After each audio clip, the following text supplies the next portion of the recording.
Welcome everyone to the exhibition of stupid people number 22. Before we start, I have a few announcements and I do apologise.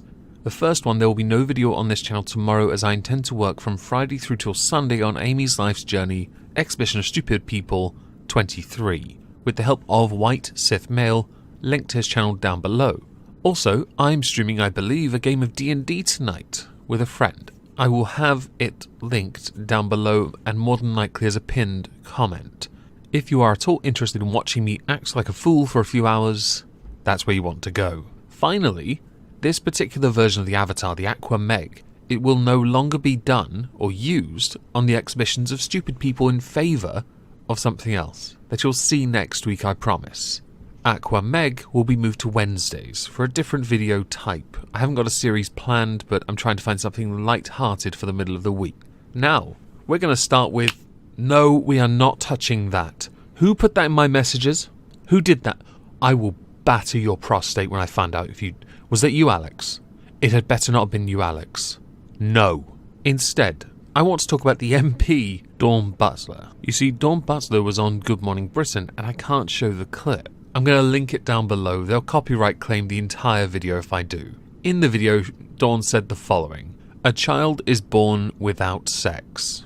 Now this came about after a bit of a debate with Richard Madeley, who was trying to put a point across about what is observed and what is known. This is where the gender and sex argument comes up a lot, and I'm not going to be drawn into it. This kind of mentality that a child is born without a sex, on the argument in context that she was making with regards to trans people, is on the same level as flat earthery. And yes, I'm very much aware the earth is flat and riding on the back of a turtle flying through space. Yes, I know. I've had a word with Tarquin the turtle. He is okay with me outing him. Jesus Christ. This particular politician is running for deputy leader of the Labour Party. Please stop trying to pander with your remarkably misinformed mentality. It is going to do you no favours, nor is it going to do the Labour Party any favours either. Please stop. Next, I want to talk about work.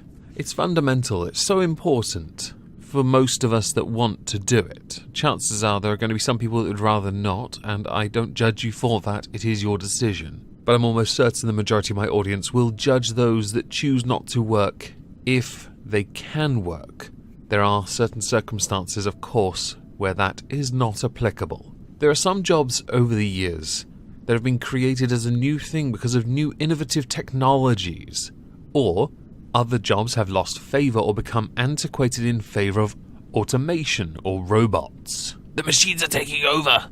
Yes, they are indeed taking over. Now with this, there are new jobs that come up. One that is arguably the most appealing to the British people because it appeals to our most fundamental, and in fact is in our genetics. It is a gene called the Great British Moan. Should apply to the job we're now going to discuss.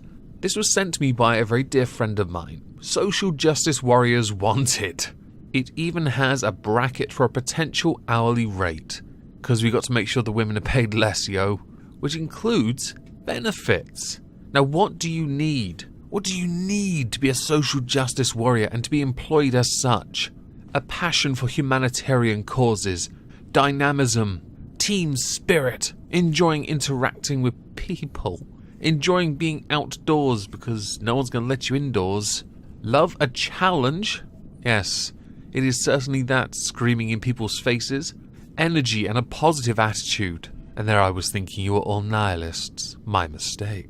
A minimum commitment to 24 to 40 hours a week. So between part and full time. What are you offered if you are a social justice warrior?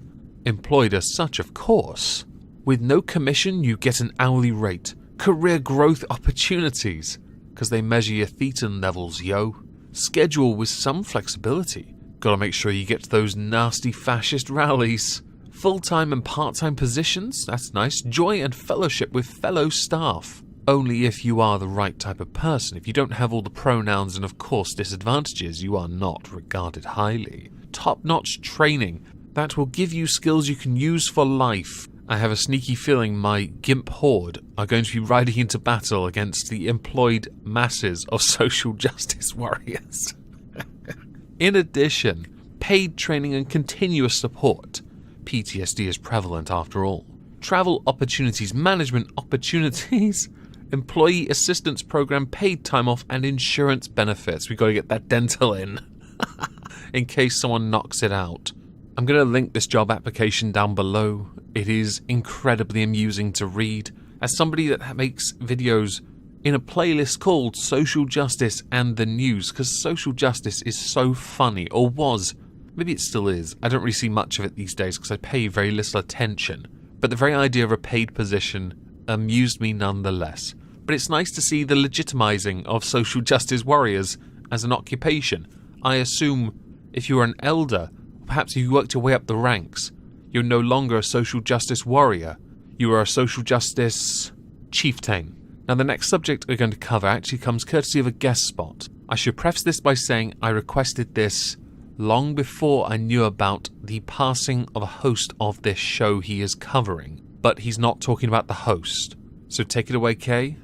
Hey everyone, first of all, thanks Omegon for this spot on Exhibition of Stupid People. It's an honour. Here in the UK we have this thing called reality TV. I know a lot of countries have it, but we somehow manage to do it different. You see, we are really stupid as a people and it shows in our TV. Take Love Island for an instance. Full of idiots of the highest calibre. Here is just an example. Here is the biggest example I could find of such an event. Love Island viewers burn contestants stupid as Demi thinks the language of Holland is Hollandaise and Islanders struggle to count to 8. Just bear that in mind for a second. Hollandaise and struggle to count to 8. They can't even make it to double figures before they have difficulty. Fans of Love Island branding the current stars stupid during Saturday night's Unseen Bits episode as Demi struggled to understand that those from Holland speak Dutch. Enjoying a relaxing chat in the shade of the daybed, the now former contestant Biggs revealed he was raised in Holland until he was 12. Demi asked flippantly, "So can you speak a little bit in Hollandaise?" It's bloody scary how stupid some of the hashtag Love Island people are, one fan took to a Twitter post, followed by a second Demi thinking the language of the Netherlands was Hollandaise and being so sure about it is me when I'm wrong but want everyone to agree with me. Pen the third, how can Demi say Hollandaise is the language spoken in Holland? Nah, I'm done with this show. I mean, I don't blame you for being done with that show, I've never watched it in my life, but hearing all of this it makes me never want to do it to begin with. Other apparent issues with the intelligence of the Love Islanders cropped up when they were tasked with counting to 8. They were learning how to salsa and appeared to struggle with the basic exercise. Other chats turned to gravity and what would happen should it cease to exist. That's right, these people don't understand the basic concept of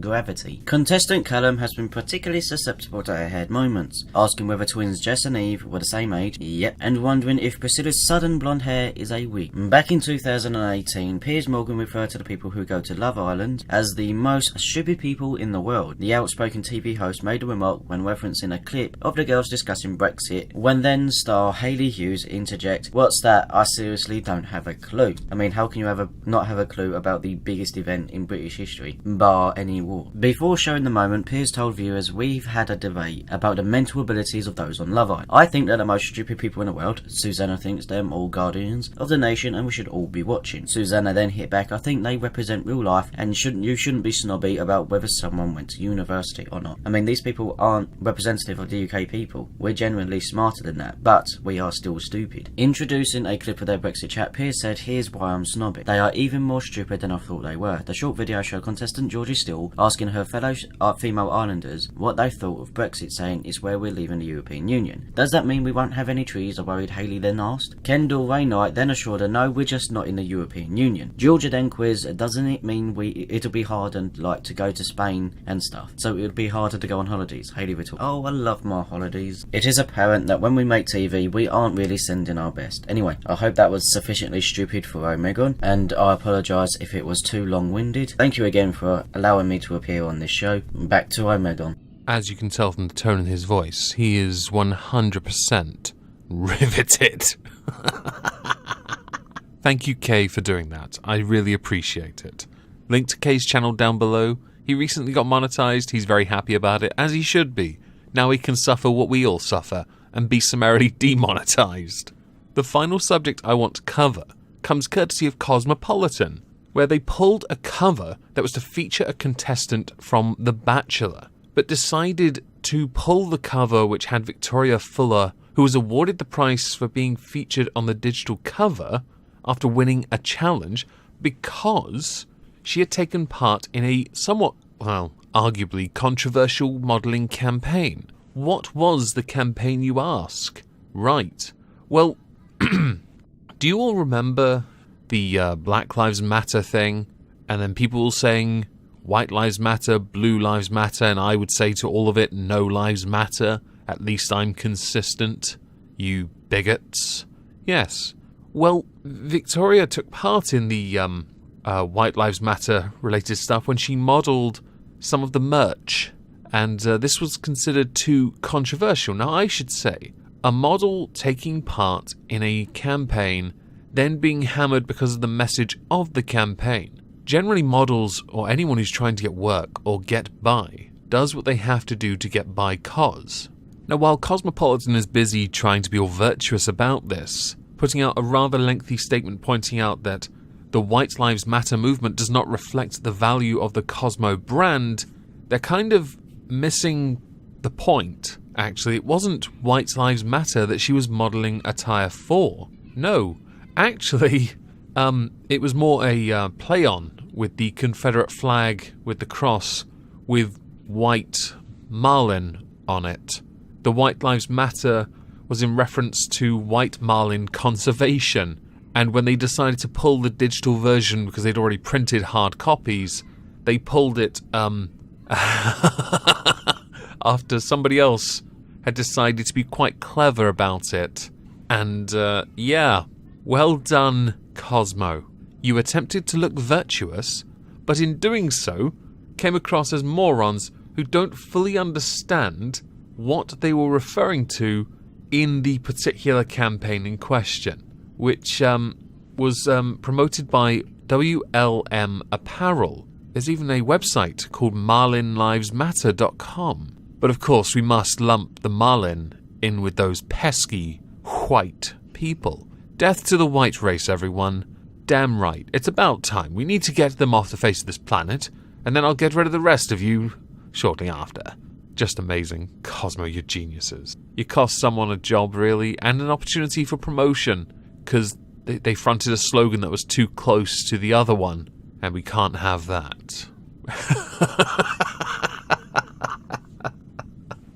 Genius. Now, as we are done here, I would like to know, what you think today was the stupidest?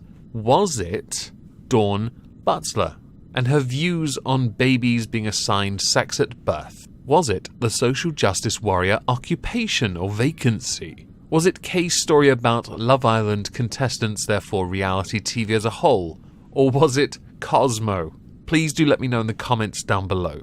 Before I finish, I forgot to mention there's a new video on Moisky Live. Hope you all have a fantastic Thursday, and thank you all very much for listening.